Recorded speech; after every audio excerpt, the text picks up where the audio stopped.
अच्छा माँ तमे जेतले बाहा हेइथिलो सेतले तम बयस केते थिला? 18 आ बापा को बयस केते थिला? 22 मोर तो 23 हे गेलानी। अरे मु बाहा हेबी बोली कहू नाही, मु कहउतली मोर 23 हे गेलानी आ टिके हिसाब करथली। कोन कहले पीठी 17 वर्ष रे पळेला?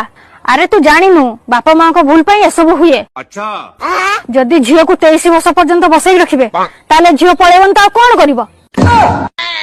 जानिछु मोर गोटे सांग अछि तार बयस ना 23 हे गेलानी, किंतु ता बापा मां एमिति हाव हाव देखांती जेमिति तांको झियोर बयस 23 नु 13। अच्छा मां ओडा कथा जानछ कोन कहूनु?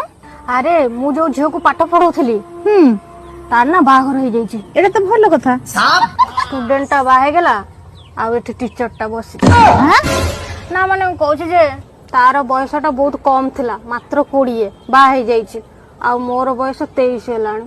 आ जानि छ मा मुन्ना ककांको झियो को ना काली देखिबा आस्थिले। केते बेले रे? काली 4टा बेले। हो ना? हां आ पुओ घर तरफ ना 2000 टंका देथिले। हां भलो कथा तो। आ जानि छ मा तार बयस जेतल 15 थिला ना सेबे ठारू ता पई पुओ देखि रखिचंदी। आ जेतल 19 होला ताकू बा दे देले। केते भलो कथा ना? हां भलो कथा। हो अच्छा माँ तमे जेतले बाहा हेइथिलो सेतले तम बयस केते थिला? 18 आ बापा को बयस केते थिला? 22 मोर तो 23 हे गेलानी। अरे मु बाहा हेबी बोली कहू नाही, मु कहउतली मोर 23 हे गेलानी आ टिके हिसाब करथली। कोन कहले पीठी 17 वर्ष रे पळेला?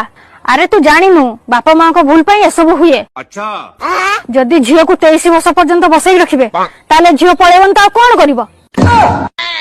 जानिछु मोर गोटे सांग अछि